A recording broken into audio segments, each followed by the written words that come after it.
Ada banyak krisis dalam hidup kita, dan seringkali kita tidak tahu mesti harus melakukan apa.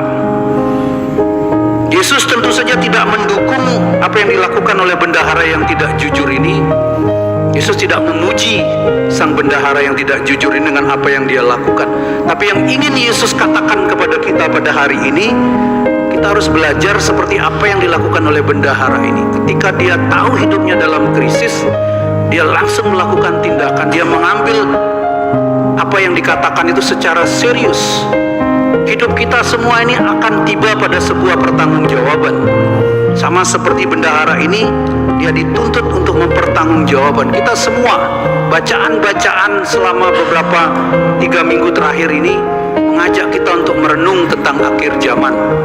Perjalanan kita menuju kepada akhir. Yesus berulang kali mengatakan supaya kita, rupa bumi kalian bisa menilai, tapi kalian tidak bisa menilai tentang apa yang penting untuk hidupmu. Jadi Yesus mengajak kita seperti sang bendahara ini mengambil dengan serius apa yang harus kita lakukan untuk pertanggungjawaban kita. Suatu hari nanti kita semua akan dituntut pertanggungjawaban. Bagaimana dengan mereka yang kabur, Romo yang keluar, suster yang kabur, dan suami yang tinggalkan istrinya? Kita semua akan dituntut pertanggungjawaban.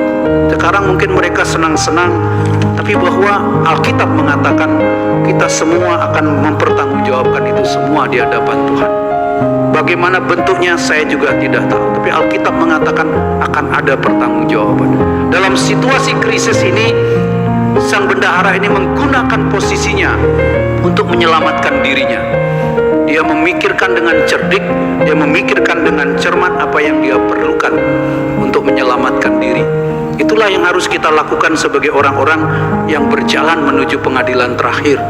Kita harus cerdik, kita harus cermat, kita harus serius bahwa kita semua akan mempertanggungjawabkan hidup kita.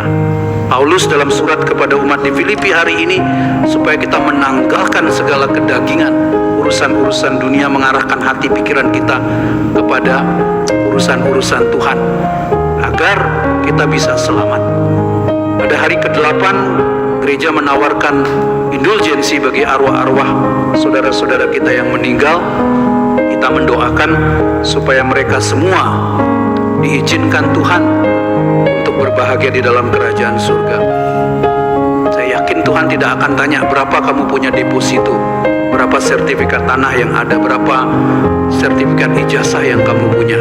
Tuhan akan berkata, baik sekali perbuatanmu, hai hamba yang baik dan setia.